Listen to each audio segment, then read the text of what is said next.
అందరికీ నమస్తే అండి. మేమైతే చిలుకూరు వెళ్దామని ప్లాన్ చేసుకొని ఇప్పుడు చిలుకూరు వెళ్తున్నామండి.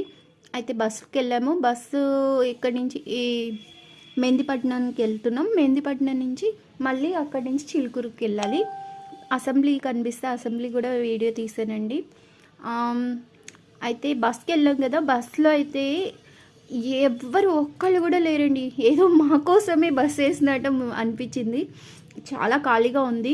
అయితే మీరు ఎవరైనా చిలుకూరుకి వెళ్ళాలి ప్లాన్ చేసుకోవాలనుకుంటే సోమవారం నుంచి గురువారం దాకా మీరు ప్లాన్ చేసుకోండి. అప్పుడు అంత రష్ ఉండదు. ఎందుకంటే ఈ సంవత్సరం వెళ్ళిపోతుంది, మళ్ళీ ముక్కోటి ఏకాదశి వస్తుంది కదా, అందుకోసము మేము ముందుగానే వెళ్ళాము.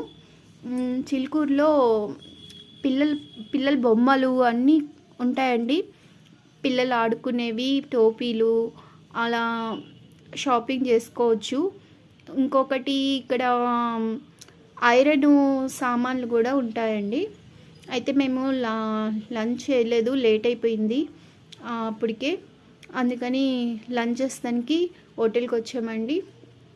మీరు ఎవరైనా ప్లాన్ చేసుకొని ఇట్లా రావాలనుకుంటే రాండి. గుడికి వెళ్దామని ఇంకా కొబ్బరికాయ, తులసిమాల, పువ్వులు, దండ ఇవన్నీ తీసుకుంటున్నాం. అక్కడే చెప్పులు వదిలాము. అక్కడే ఇంకా లోపలికి వెళ్తున్నామండి, ఎంటర్ అవుతున్నాము. ఇది మీరు ఎప్పుడైనా ప్లాన్ చేసుకోవాలనుకుంటే ఇట్లా ఈ టైంలో ఖాళీగా ఉంటుంది, రష్ ఉండదు. లేదనుకోండి శుక్రవారం నుంచి ఆదివారం దాకా చాలా రష్ ఉంటుంది.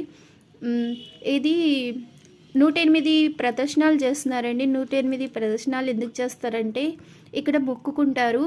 చిలుకూరు బాలాజీ టెంపుల్కి వచ్చిన వాళ్ళు మొక్కుకొని వెళ్తారనమాట. వాళ్ళ కోరిక తీరిందనుకోండి, అప్పుడు 108 ప్రదర్శనలు చేస్తారు.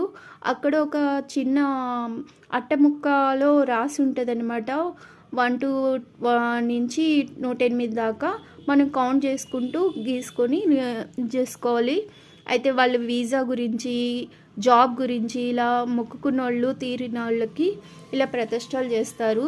మీరు కూడా ఎవరైనా ప్లాన్ చేసి ఇలా జాబ్ గురించి కానీ బయట దేశానికి వెళ్ళాలనుకున్న వాళ్ళు ఇలా అక్కడ ఒక దర్శనం చేసుకోండి. చాలా శక్తివంతమైన దైవం. మనం కొన్ని తెలియవు కొందరికి, అందుకనే నేను పోస్ట్ చేస్తున్నాను. అయితే ఇక్కడ పిల్లలు క్లిబ్బులు, ఆడుకునే బొమ్మలు, మనం ఇంటి ముందర ముగ్గేసుకునేవి ఇలాంటివి కూడా అన్నీ దొరుకుతాయండి. రేగ్గాయలు, తోతాపిరి మామిడి పండు ఇలా అన్నీ ఉంటాయి.